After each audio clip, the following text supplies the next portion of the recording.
Welcome to the Explainer. Okay, let's get right into it. In Iran, you've got this holy city full of scholars, and then you have this super secretive special forces unit. You might think they're worlds apart, right? Well, they're actually like two arms of the same body. Today, we're going to break down exactly how that works, how faith and force team up to project power all over the world. So the big question we're tackling is this. How on earth does an ancient city of scholars end up influencing a modern, high-tech special forces unit? We're going to dig into this deep and honestly often hidden connection between these two powerhouses in Iran. Qom, which is this global hub for spiritual learning, and the Quds Force, their secretive elite military arm. And believe me, this link between faith and force, it's a huge deal. It shapes geopolitics way beyond the Middle East. All right, so to really get this, we've got to start in the city of Qum. And look, this is not just any city. You have to think of it as the ideological and spiritual heartbeat of modern Iran. It's literally the place where the core ideas of the Islamic Republic are hammered out and then taught to the next generation. And just to give you a sense of the scale we're talking about, think about this number. 20 million. Yep, 20 million pilgrims visit Qom's holy shrine every single year. That makes it this absolutely massive global destination for Shia Muslims. But here's the thing, Qom is so much more than just a place people visit. It's the world's largest center for Shia scholarship. We're talking about 50,000 students, seminarians from over 80 different countries all studying there. And historically, it was the absolute nerve center for Ayatollah Khomeini's revolution. Today, you can think of it as the engine room for the ideology that powers the entire state. So at the very heart of all this influence is something called the Hawza. Now don't think of it as just one school. It's actually this huge network of over 200 religious education centers. And this is ground zero.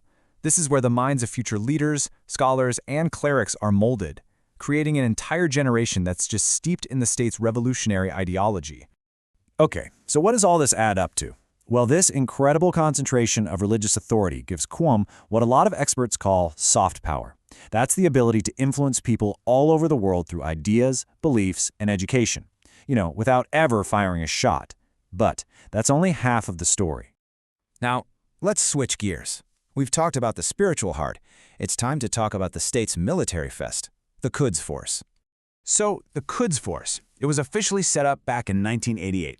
It's basically the special, external operations branch of the super powerful Islamic Revolutionary Guard Corps, or IRGC. Its whole job is to project Iran's power way beyond its own borders. They specialize in stuff like unconventional warfare and intelligence ops. And get this, even its name tells you a lot. Quds translates to Jerusalem, so Jerusalem Force. That right there hints at its deeply ideological mission. A really fascinating way to understand this group comes from how top Western military leaders see it. U.S. General Stanley McChrystal once described the Quds Force as a kind of hybrid. He said it combines the intelligence gathering of the CIA with the hardcore direct action capabilities of something like the Joint Special Operations Command, JSOC. So put simply, it's like a spy agency and an elite military unit all rolled into one. And its mission? Well, it's pretty complex, and it reaches far and wide. The Quds Force is famous for providing support, we're talking training, money, weapons, to allies that aren't countries. Groups like Hezbollah in Lebanon and Hamas in Palestine. They carry out military operations overseas, and this is super important. They don't go through the normal chain of command. They report directly to Iran's supreme leader. And man, has its footprint grown over the years. It kind of started with its involvement in Lebanon back in the 80s.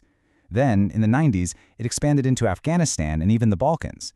And of course, it became a massive player in Iraq after 2003. The key takeaway here is that the Quds Force has been incredibly good at adapting to whatever conflict is happening across the region. So how do they manage all this, right? This global reach? Well, the force is broken down into these geographic directorates. Each one is laser-focused on a specific part of the world. One for Iraq, one for the Arabian Peninsula, one for the West, and so on.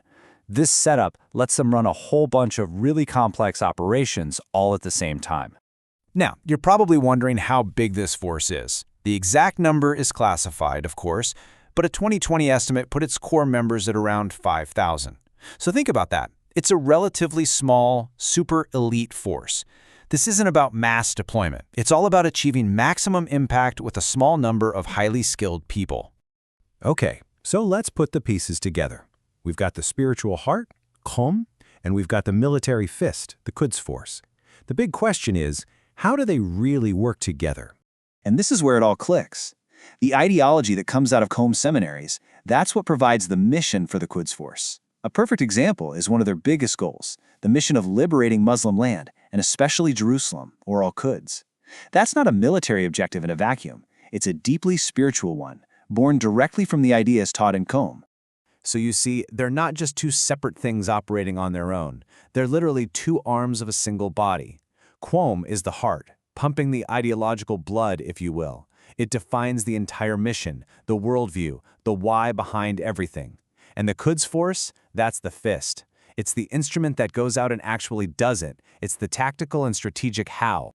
This relationship, this symbiosis, is really the key to understanding Iran's influence on the world stage.